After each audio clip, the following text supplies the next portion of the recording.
you so much for being here today. I'm Jenny Beth Martin, the honorary chairman of Tea Party Patriots Action. And we are doing this press conference today to talk about the Second Amendment and the importance of the Second Amendment. I need to find my statement, which I apparently misplaced. Our speakers today are members of Congress, survivors of mass shootings, or family members whose loved ones were murdered in mass shootings. Everyone up here today wants to defend our Second Amendment rights, and we have solutions that can actually help save lives without infringing on the rights of innocent Americans. I'm not standing here today just as a conservative activist. I'm defending my own God-given rights and to protect myself and to defend my family. I'm standing here today as a mother of teenagers. They're twins whose school nearly became another statistic and another tragedy. Two students at their school had detailed plans to mass murder their peers. And due to the diligent work of Sheriff Reynolds and others in my county, and Sheriff Reynolds is here today, these two people who were trying to do this to my children's school were stopped before they could hurt or kill anyone. These teenagers were tried and convicted as adults and were sentenced to 40 years, 20 years in prison and 20 years parole. All of that occurred without any new so-called red flag laws or any violations of my rights or of your rights. There are policies, practices, and laws in place already that can stop shooters before they kill. Conversely, there are policies that have been enacted over the years, like those in Broward County, Florida, that paved the way for the shooter to do what he did. And I will be reading a statement from Max Eden, who that goes through that. As a mom who let her children go back to school after knowing that they could have been victims of a school shooting, I categorically reject efforts by Democrats or Republicans to trample on the rights of innocent Americans when we know what works and we know what doesn't. We know that gun control, including red flag laws, are wrong, ethically, morally, and constitutionally. Parents like me across this country call on Congress to stop eroding and attacking innocent Americans in their quest for power. With that, I'd like to bring up Republican Whip Steve Scalise.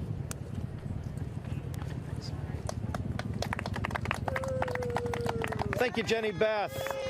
And I want to thank you for taking the leadership and bringing this forward, because right now, coming out of this Capitol, we're hearing a lot of talk by Speaker Pelosi and a lot of her allies that have been wanting for a long time to take away the rights, those Second Amendment rights that are so cherished of law-abiding citizens.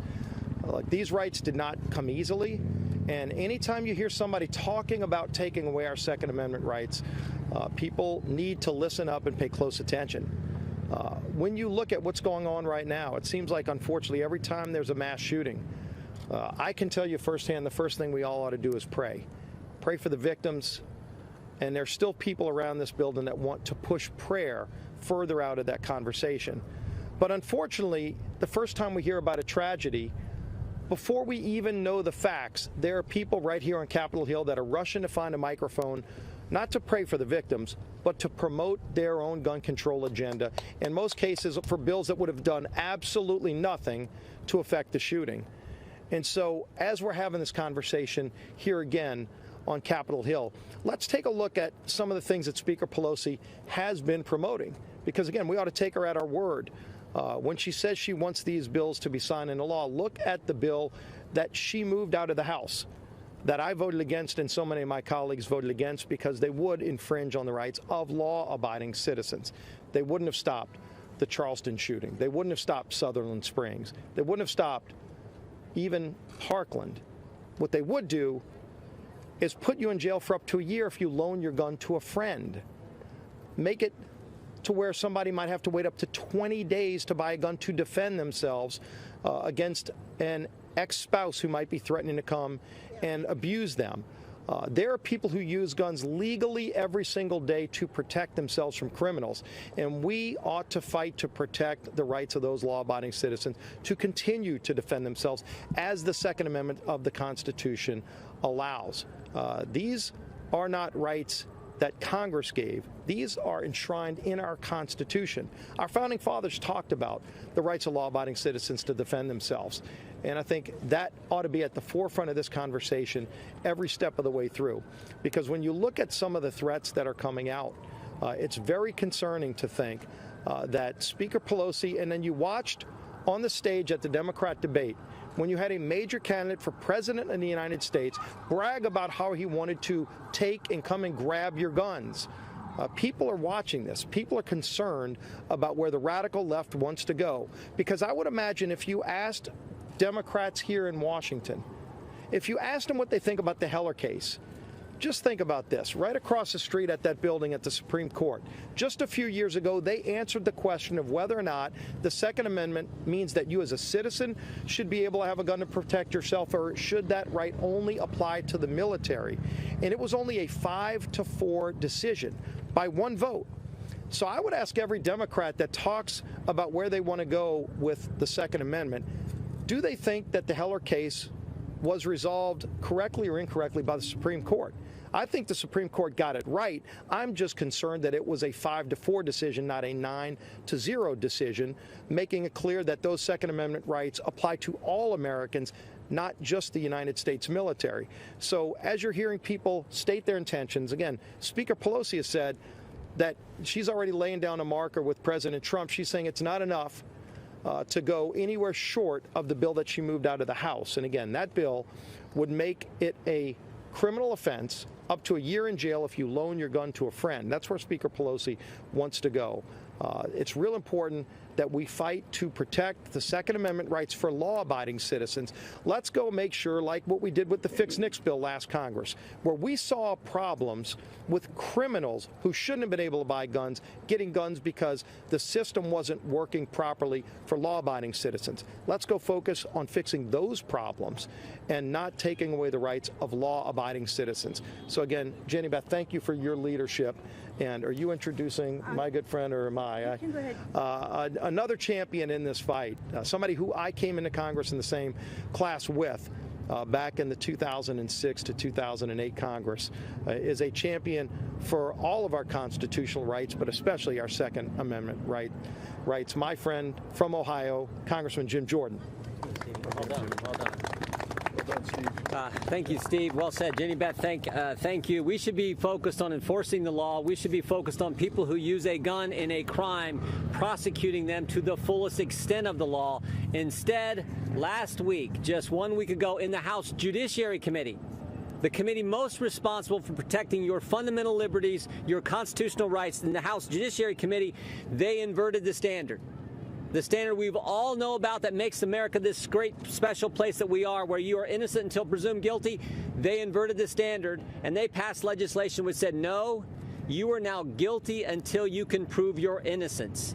Even though you've done nothing wrong, not been charged with any crime, done nothing wrong, someone thinks you might, you lose your Second Amendment rights, and you lose those at a court proceeding that you're not even allowed to attend to defend yourself. So I am proud to stand here today with conservatives, people who want to stand for the Second Amendment, stand for the Bill of Rights, stand for the Constitution, stand for fundamental liberty, and stand for that sacred standard in our country that says you are innocent until proven guilty in this country. And I appreciate the leadership of our whip, of Jenny Beth Martin, and the next individual who's the head of the Second Amendment caucus, who has done more to stand up for the Second Amendment than anyone in the United States Congress, Thomas Massie from Kentucky.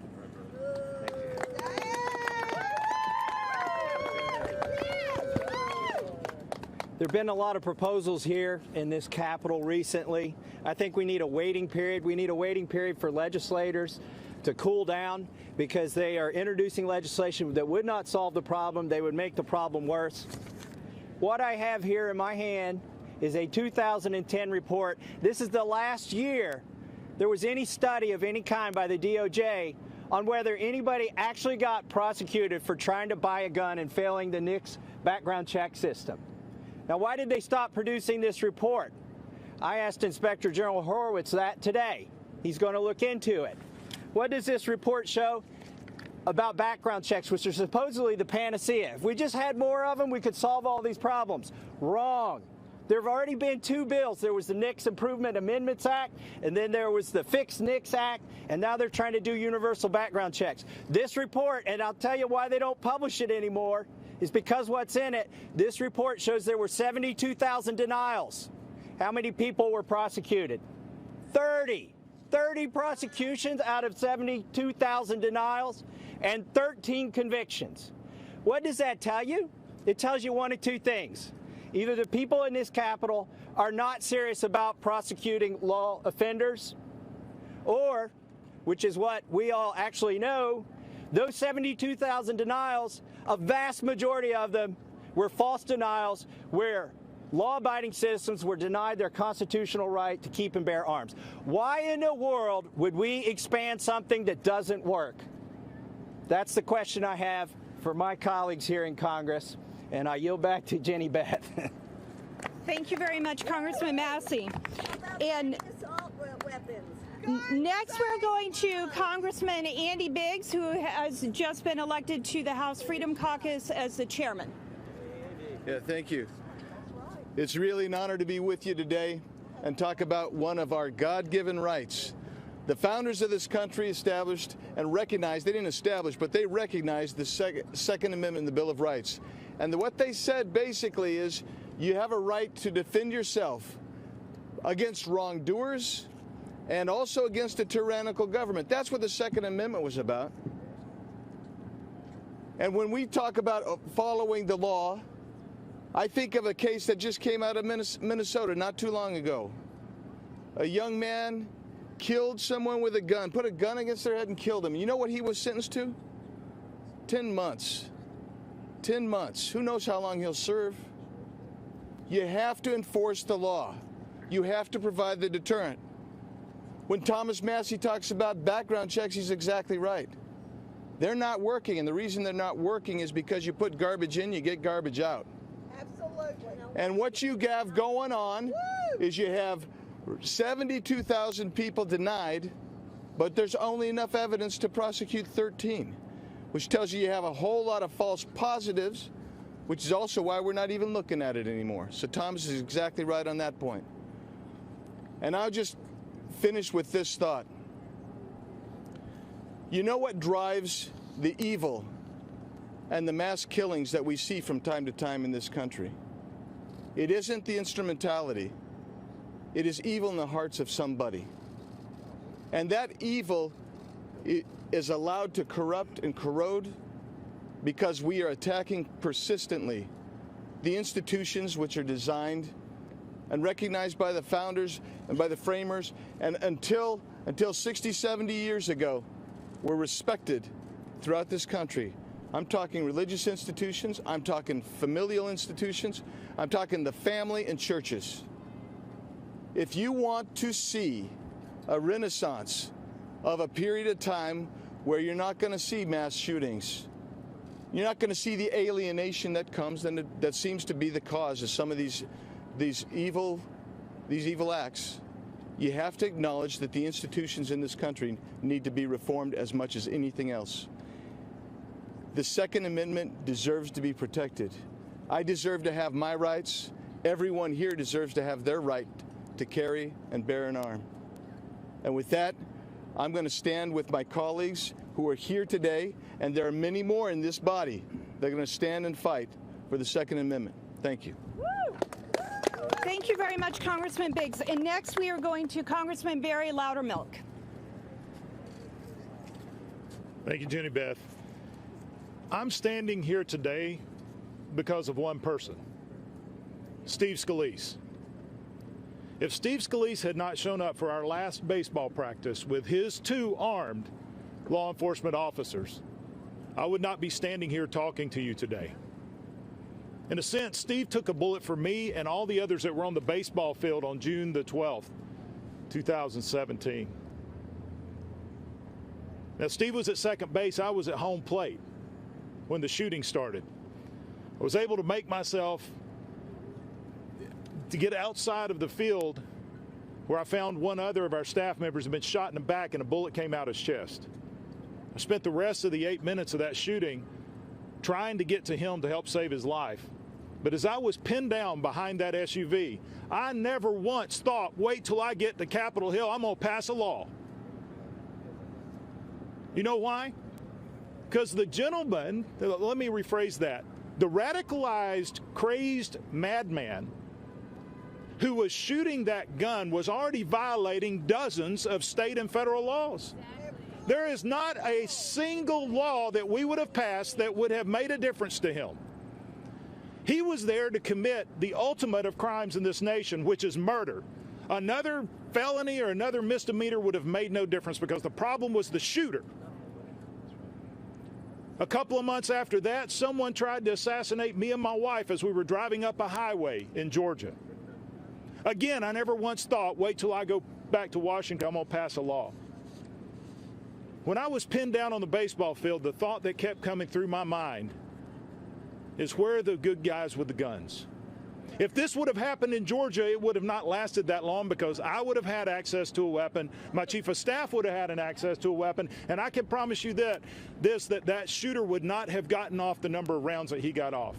The laws that are being proposed by the Democrats today would do nothing to stop the mass shootings in this nation.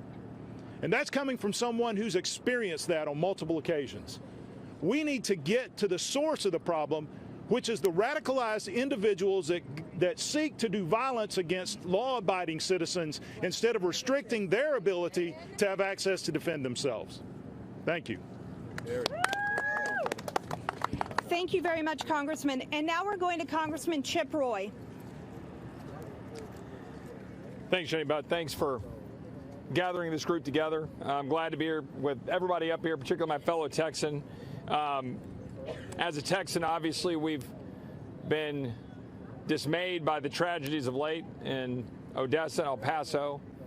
Our hearts and prayers, yes, our prayers go out to the families and to the people associated. I was in church, in a Baptist church in Austin, Texas, and the pastor of the church in Odessa, where one of the congregants had been fallen, they called us specifically and asking us to join in prayer. So these communities do want that. They do want that support. Let me just tell you, from the standpoint of a Texan, I can tell you for the people that I represent, and I don't represent the NRA, I don't represent Gun Owners of America, I don't represent any constituency other than the 800,000 plus people that elected me to come here and stand up and defend their rights to defend themselves, to protect themselves against any intruders or people who don't follow the law that might risk them and their families, but also against tyranny, against the size and scope of a government that wants to look at you and tell you that, like a certain Democratic candidate, that they're going to come take your God-given right to bear arms to defend yourself. This is why the founders gave us this power. It is the last bulwark against tyranny in the world. Everywhere we have seen in the history of mankind, a disarmed population results in tyranny. Tyranny over the mind of man. Tyranny over our liberties. I was a federal prosecutor, a special assistant United States attorney, tasked with going after people who misuse weapons, felons in possession, people using weapons to move narcotics. And I was very proud to prosecute a lot of them, put them behind bars. That's where they should be. Everybody standing up here wants to enforce the law, ensure those who want to do us harm don't have access to weapons and are behind bars. Every single one of us has stood up to do that. But we should not confuse stopping those who are looking to harm us, who have harmed us, who are felons and lawbreakers, with interfering with our God-given rights. Yes. This lies at the core of who it is, who we are as a people, as Americans. This is at the core of our founding. It is critical for the future of this country, the future of freedom, that we stand up and defend this core right that is God-given, not man-given through the Second Amendment. And this is the right to be able to defend our families, defend our freedoms, and to be able to stand up in defense of our nation and our liberties. With that, I'll turn it back over to Jenny Beth. Thank you very much, Congressman. The next congressman we have speaking is also from the great state of Texas, and it's Louis Gohmert. Thank you, Jenny Beth. Yeah. So there are people that are amongst us that want to take away your rights, your constitutional rights. I go back to what John Adams said when he was our second president. He said, "This Constitution was intended for a moral and religious people. It is wholly inadequate for the government of any other." And he was right. So in the last half a decade or so, as we have taken 10 commandments out, we've quit telling young school kids that it's wrong to covet or be jealous of other people or the things they have. And in fact, as Washington, more and more people here are playing division politics. They're saying, well, they didn't make that, they didn't build that, you ought to have that, that ought to belong to all of us.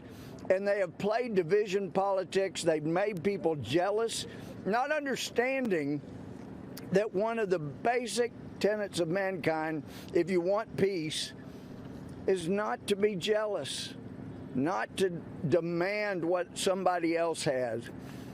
But it's far better to have a constitution that allows us to pursue those things. But as we've seen division politics play out, we've seen anger, we've seen hate build, not diminish. Since hate crime laws were passed, hate's increased.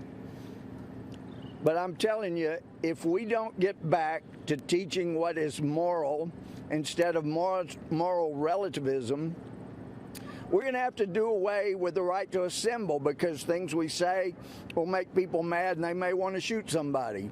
Or we'll have to do away with free speech because people disagree with others, and they'll even shout and try to disrupt a press conference because they have not been taught right from wrong. They have not been taught decency. So when we get back to teaching decency, you will see the mass shootings stop, because we respect each other more than some amongst us do now. So anyway, if we can do that, then we'll see the mass shootings stop. We'll see a freer country. But otherwise, you're going to have to get rid of the Second Amendment, all of those promises, the First Amendment. Some people's religion makes other people mad. But you're going to have different Congress members than you got up here, because we're not going to vote to do away with constitutional rights. So why not get back to teaching right and wrong? Thank you.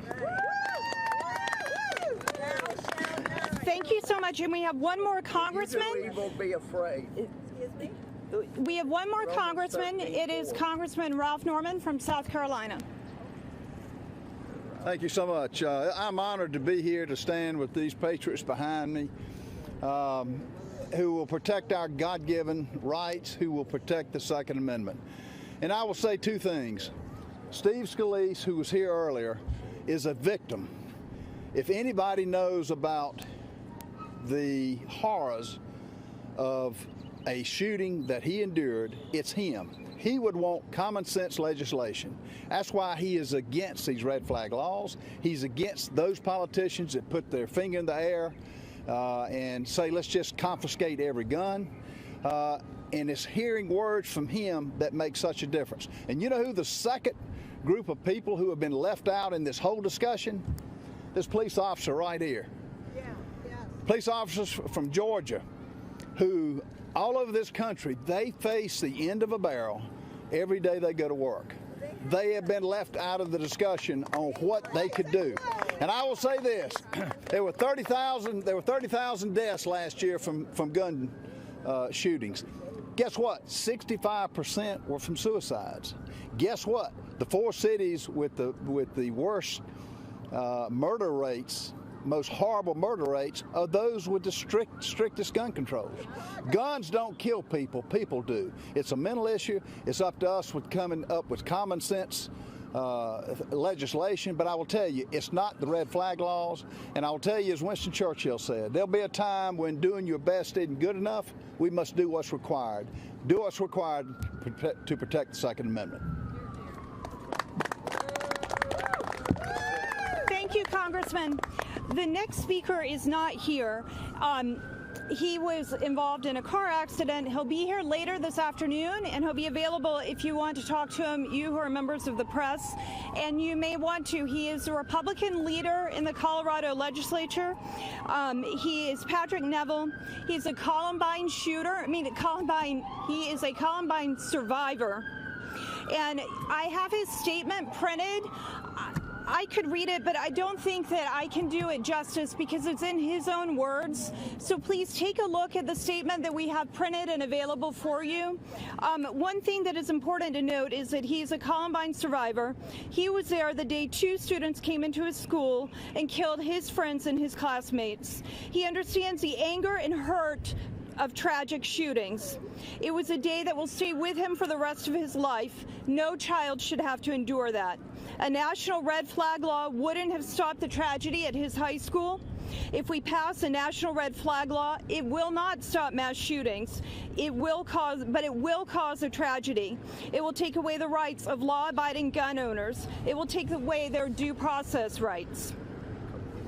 Okay, next we have the sheriff from my county, Cherokee County, Georgia, Sheriff Frank Reynolds. He and his department, along with the local school police, prevented a mass shooting from happening at my children's high school. Good afternoon. As a sheriff in Georgia, I'm elected by the people. Each county, all 159 counties in the state of Georgia, elect 4 constitutional officers. And the sheriff is one of them. And when I raised my hand to swear an oath to protect and defend the Constitution of the United States and the state of Georgia, I meant that. My concern is when people use rhetoric like, we're going to come and take your guns, that it's going to put our deputies, our law enforcement officers at risk. I think it's irresponsible, and quite frankly, when we say that we're going to defend the Constitution, we're not going door to door and confiscating guns. That's not what the Constitution says. It says shall not be infringed. In this particular case that Jenny Beth talks about, working collaboratively with our other law enforcement, our school officials, we were able to stop a potential attack or an impending attack. And I can just tell you that the thousands, tens of thousands of men and women in uniform need your help in finding laws on mental health. I mean, that's one of the biggest issues that we deal with. Quite frankly, using some of the laws that we have in place. I don't think creating more laws is going to do anything. It's just going to hinder the process. Thank you for this opportunity to come here today, and y'all have a great day. Thank you very much, Sheriff. Next, we have former state representative from the state of Louisiana and also the chairman of the Family Research Council, which was attacked in gun violence, Tony Perkins. Thank you, Jenny Beth, for organizing this, and it's great to be here with a lot of my friends, all straight shooters. Look, I've seen the results of gun violence up close and personal, both as a police officer, spending 10 years in law enforcement in Louisiana, and also as the president of the Family Research Council here in Washington, D.C., that was the target of a gunman inspired by the Southern Poverty Law Center, one of the organizations crying out for gun control. Floyd Lee Corkins illegally, now for some I need to explain that, illegally means against the law, meaning that D.C. gun control laws did not prevent him from carrying a 9mm pistol and 100 rounds of ammunition, along with 15 Chick-fil-A sandwiches he intended to stuff into the mouths of his victims. Because of D.C. gun laws, there was no one in our building that had a gun that could stop him. So he shot the first person that he saw, an unarmed building manager, critically wounding him on his way to shoot the rest of the nearly 100 people in our building. By God's grace, Leo Johnson critically wounded still managed to stop and disarm Floyd Lee Corkins from accomplishing his mission of mass murder. Corkins is now serving 25 years in prison, being convicted of domestic terrorism, the first man convicted under D.C.'s domestic terrorism law.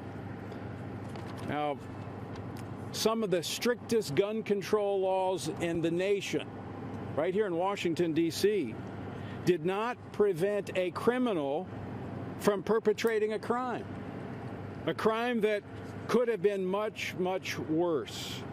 But the gun laws did succeed in preventing innocent people from protecting themselves and thereby creating more victims of gun violence. Now, let me say this, and it's already been said, but for the benefit of some in the media, let me say it again. The growing problem of gun violence is not the absence of laws. It's the absence of morality. The result of the left's unrelenting assault on religious freedom in the public square.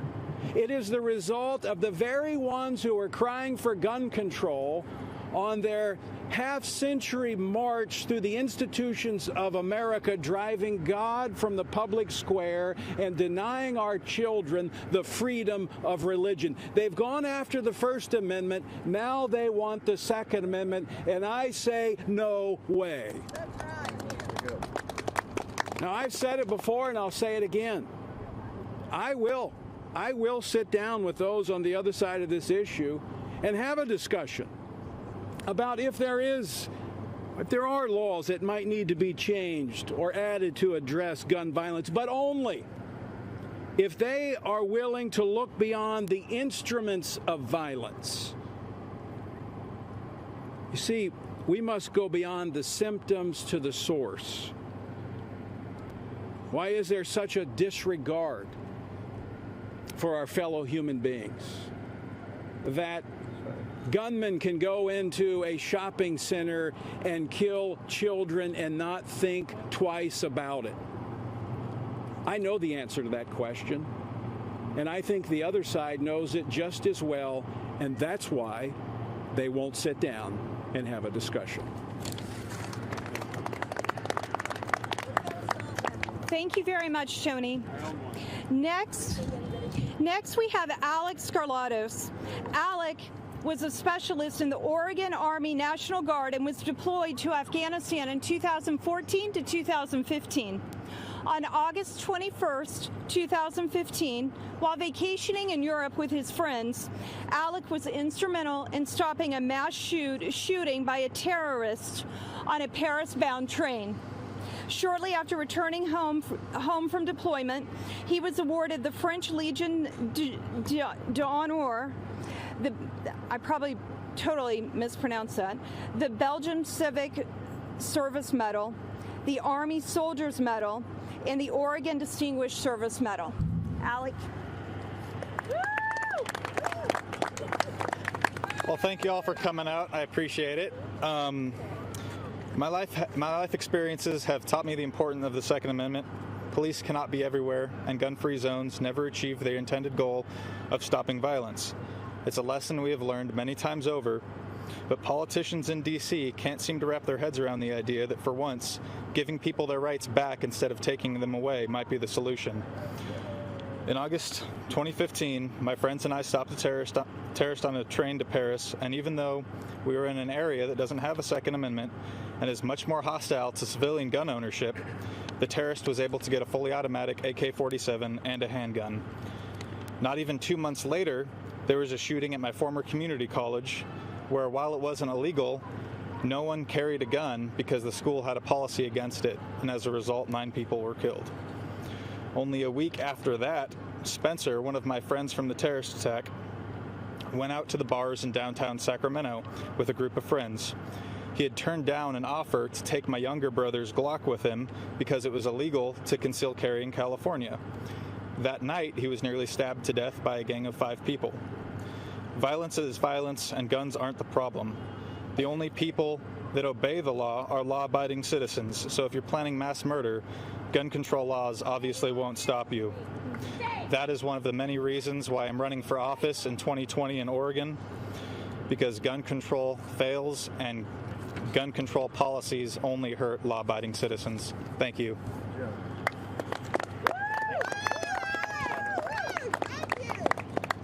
Thank you so much, Alec. Next, we have J.T. Lewis. J.T. is widely known as the 19-year-old brother of Sandy Hook shooting victim Jesse Lewis, one of the 20 murder victims in Newtown, Connecticut on December 14, 2012.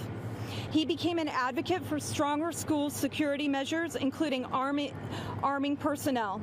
Lewis backs gun control laws, but said far less attention has been paid to security and funding programs to mental health needs. Through these efforts, he has met both Presidents Obama and Trump. JT? Thank you for having me, Jenny Beth. My name is JT Lewis, and I lost my brother Jesse in the Sandy Hook shooting almost 7 years ago. And I'm going to start with a little story about Jesse. That day, the shooter shot out the glass front doors of the elementary school and entered my brother's classroom. He shot a few students, and his gun jammed or ran out of bullets, and this is all documented in an FBI report. In that interval, Jesse yelled out for his classmates to run, and 9 of them did, and he's credited with saving 9 lives. Now, I want everyone in the media to look behind you and around you. We're all protected here by armed officers. They're here for the representatives behind me, great people. But don't you think that my brother deserved the same liberties that they have right here? The same protection in their schools? But he didn't get it. He was left alone in there to fend for himself and to protect his students, something that a 6-year-old should never have to do. I'll leave you with a thought. After every shooting, we look to our president and to our representatives for change and hope.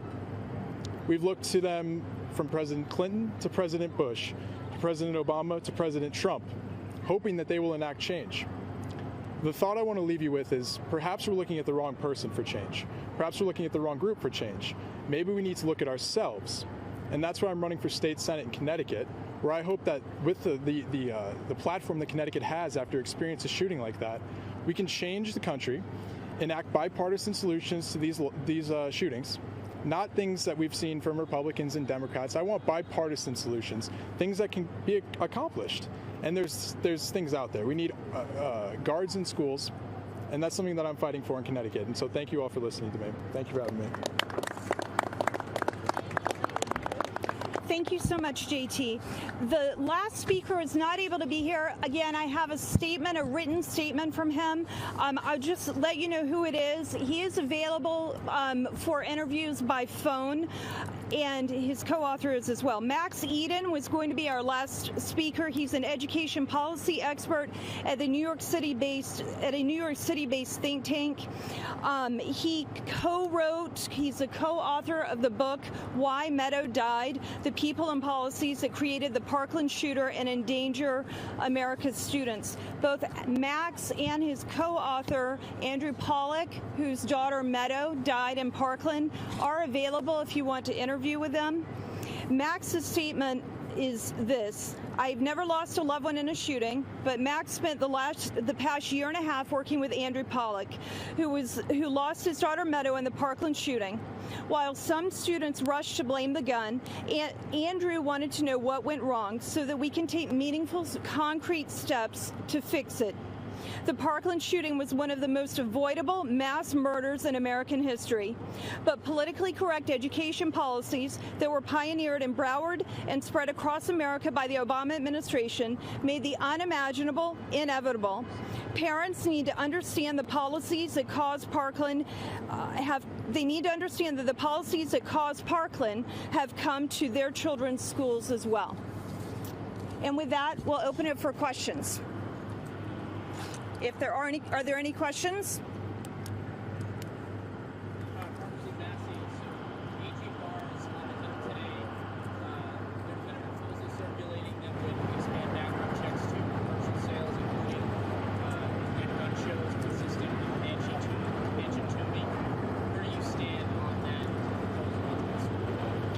We shouldn't seek to expand something that's terribly broken.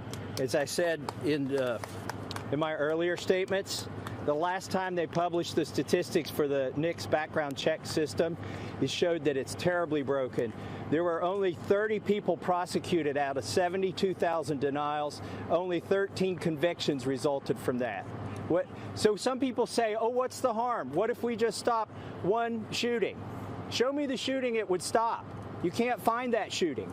And the harm is that you, in the meantime, this background check system has denied millions of people who should have been eligible to purchase a gun their God-given right to exercise the right to self-defense. Any other questions? Sure. Who are you with? Okay.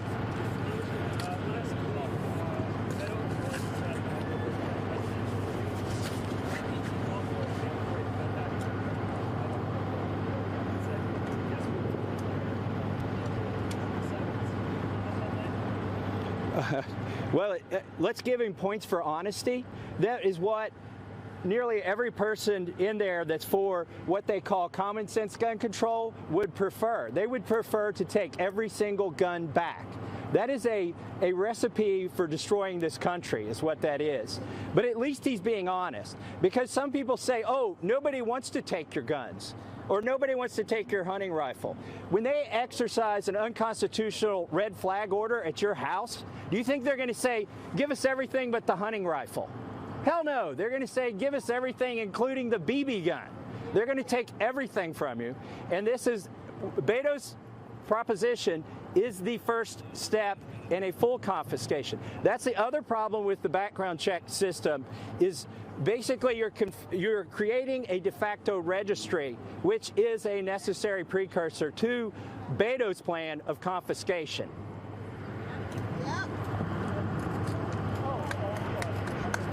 Okay, we're supposed to only be here until for 45 minutes, which we have done. So we're going to break up, but we're around. If you have any other questions, you're welcome to come and ask people individually the questions.